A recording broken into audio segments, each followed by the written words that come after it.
Bonjour à vous. C'est Alexandre. Sous la Varangue, c'est votre émission. Sous la Varangue est une émission culturelle consacrée à l'art, aux traditions, à l'histoire et à l'événementiel. Aujourd'hui, nous retournons à Brapanon, au lycée Paul Moreau, pour une interview de Monsieur Georges Cuvelier. Monsieur Georges Cuvelier qui est un vétéran de la guerre d'Algérie, et c'est tout de suite dans Sous la Varangue.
Je suis ici en compagnie de Monsieur Georges Cuvelier. Georges Cuvelier, né en 1940 et ancien président de l'association des anciens combattants et militaires de réserve de Brapanon et aussi ancien de la guerre d'Algérie. Nous sommes au lycée Paul Moreau à Brapanon, et comme on peut le voir, voilà, il y a une exposition sur les anciens combattants. On a pu voir aussi une décoration justement où vous avez été décoré pour vos faits d'armes dans le passé, et puis pour votre mérite aussi. Oui, merci pour cette émission. Oui, en effet, je suis ancien combattant de l'association de Brapanon. Et j'en ai été président pendant une quinzaine d'années. De l'ARBA, je pense. Non, les anciens combattants et militaires de réserve de Brapanon. Okay. Et donc, nous avons présenté des expositions et des rencontres avec les élèves, depuis le primaire jusqu'au lycée. Dans ce propre lycée, d'ailleurs, pendant des années, on a présenté des expositions. Et on a fait un travail important avec le collège de Brapanon sur les morts pour la France en 14-18. Ils en ont sorti un petit fascicule, justement, relatant tous les faits d'armes des anciens de Brapanon qui sont aujourd'hui portés sur le monument aux morts. Donc ça a été un gros travail. Et actuellement, aujourd'hui, j'ai été honoré de recevoir la flamme de l'Arc de Triomphe. Donc nous vous remercions chaleureusement d'être ici. Vous avez face à vous des personnes, et vous l'avez ressenti parce que je sais que vous avez participé, vous avez posé des questions, vous vous êtes intéressé à ce qui vous a été dit. Vous avez parmi vous la grande chance de voir des personnes qui incarnent véritablement les valeurs d'engagement, de courage et de don de soi. Donc, nous vous remercions encore chaleureusement pour votre venue, mais aussi pour tout ce que vous avez apporté à notre pays, pour qu'il soit ce qu'il est aujourd'hui. Voilà. Merci à vous. Merci. Monsieur Constant, oui. Je suis honoré de vous rencontrer aujourd'hui, ainsi que Monsieur Cuvelier, que mon fils avait déjà rencontré et décoré. Aujourd'hui, je suis heureux de vous décorer. Avec un groupe d'anciens combattants, nous étions à Paris, sous l'Arc de Triomphe. Nous étions la seule association à avoir osé cette démarche-là. Et donc nous avons eu l'honneur de raviver la flamme sous l'Arc de Triomphe. Depuis, cette flamme vibre en nous. Et comme le drapeau de l'association des anciens combattants et militaires de réserve de Brapanon, ce drapeau-là, à remonter les Champs-Élysées jusqu'à l'Arc de Triomphe pour justement ce ravivage. Nous sommes heureux et fiers de vous présenter des gens qui ont fait cette démarche et qui ont eu l'honneur de signer le livre d'or sous l'Arc de Triomphe. La remise de cette flamme est pour moi la continuité de cette action et je vous en remercie. Je vous remercie d'avoir créé déjà cette flamme qui donc va vivre à La Réunion et l'avoir créée et me l'avoir remise. Merci. Avec grand plaisir.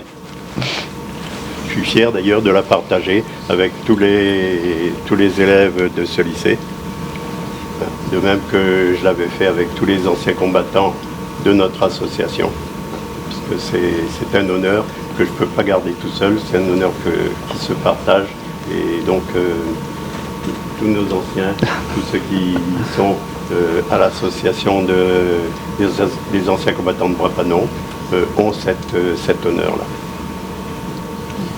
Bravo.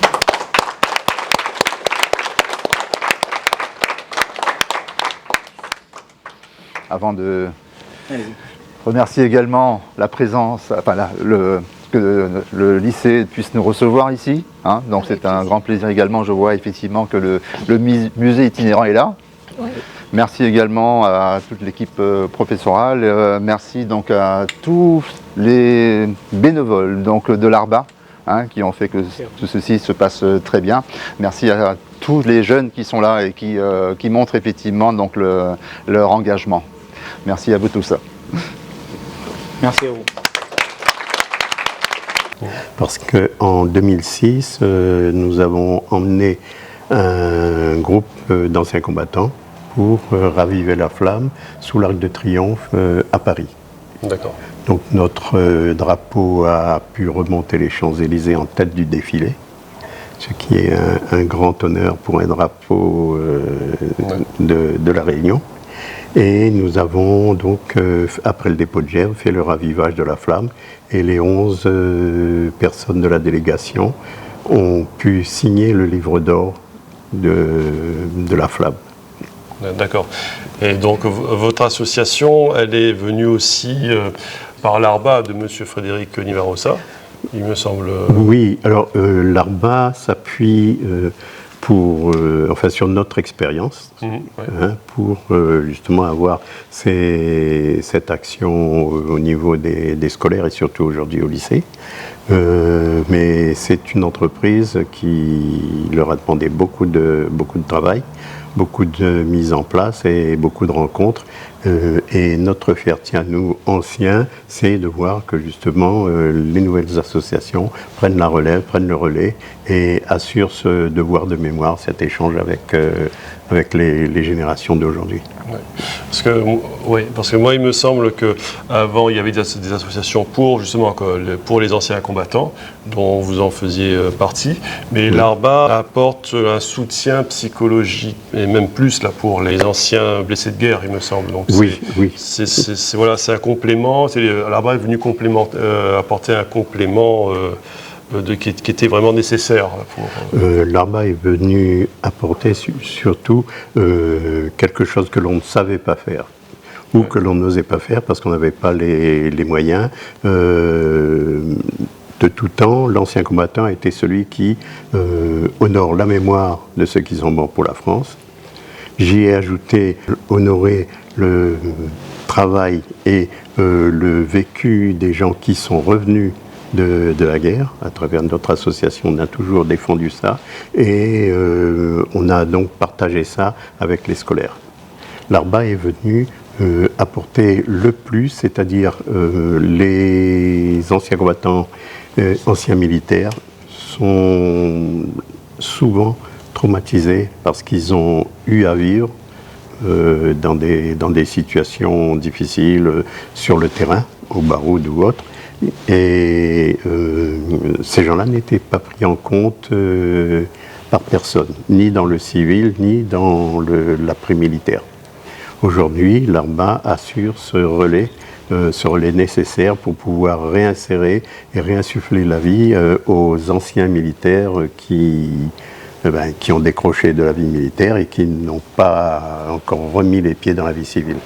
Aujourd'hui, il y a une exposition itinérante sur les armées, justement, au lycée Paul Moreau. Et vous, qui êtes un ancien de la guerre d'Algérie, qu'aimeriez-vous dire aux jeunes, justement, sur votre expérience d'ancien soldat? L'histoire de France nous raconte les guerres, beaucoup de faits d'armes, beaucoup de héros aussi. Dans l'exposition qu'on visite aujourd'hui, on en voit beaucoup. Il y a beaucoup de gens qui se sont donnés, même jusqu'à la mort, pour défendre les valeurs de la France. À notre époque, fils de la guerre, enfant de la guerre, puisque je suis né en 1940, j'ai donc vécu une partie de la Deuxième Guerre mondiale. Et après, donc, on a connu l'Indochine, l'Algérie. J'étais en Algérie parce que déjà le service militaire était obligatoire. Et puis il y avait une cause à défendre, la France nous demandait d'aller défendre une cause, on a été la défendre. Pour la plupart, c'était aussi pour nous l'occasion de grandir, parce qu'une fois le service militaire fait, on était sûr d'être un homme, alors qu'avant, on n'avait pas ce sentiment, on n'avait pas cette reconnaissance. On a beaucoup évolué depuis, mais l'Algérie, ça a été un moment difficile pour des jeunes de 20 ans. Mais aujourd'hui, l'histoire est un peu apaisée, donc on voit ça avec un autre regard. Il reste quand même les valeurs que l'on a ramenées. Il y a l'esprit de discipline, le respect, la droiture, la rectitude, et aussi ce qu'on appelle l'esprit de corps, c'est-à-dire la camaraderie qu'il y a entre les soldats. On est sûr qu'en cas de pépin, c'est ou l'ami de droite ou l'ami de gauche qui va venir nous tirer d'affaire. Et de même pour eux. Donc ça marque définitivement. Aujourd'hui encore, quand on se rencontre entre anciens d'Algérie, on sent des vibrations communes parce qu'il y a eu ces moments, même si on n'a pas vécu les mêmes aux mêmes endroits, mais il y a eu ces moments de difficulté, ce moment de vie réelle, de vie de guerre que l'on a partagé. Aujourd'hui, il y a des bruits de bottes, des bruits de canons à travers le monde. Il y a encore des soldats français qui sont engagés dans des combats difficiles. Je pense que les générations qui nous regardent, les générations qui nous suivent, doivent garder à l'esprit que même avec la mondialisation, avec l'Europe et tout ça, on reste une nation qui a des valeurs. Et la première solidarité, c'est d'entretenir ces valeurs. Après, on devient européen, on échange en euros. Nous, on vivait en francs, aujourd'hui on vit en euros. Bientôt, on va vivre en mondial, je sais pas quoi. Peut-être que dans le futur, on va revenir en France, c'est pas. Peut-être aussi. Mais les vraies valeurs sont les valeurs des gens qui nous entourent, des gens que l'on côtoie et qui nous protègent par leur seule présence et que l'on doit protéger aussi le fait de vivre ensemble dans une ville. Il y a une solidarité qui doit se mettre en place et qui doit être entretenue. On était fiers d'être dionysiens, on est fiers d'être pannonais, autant qu'on est fiers d'être réunionnais. Et aussi fiers d'être français. Mais la proximité fait que là, autour de nous, il y a ce monde qui vit et avec lequel on travaille et avec lequel on doit avancer. Monsieur, je vous remercie. J'espère que cette interview du vétéran Georges Cuvelier vous a passionné. Et moi, je vous souhaite une bonne journée et je vous donne rendez-vous pour un prochain numéro de Sous la Varangue. À très bientôt.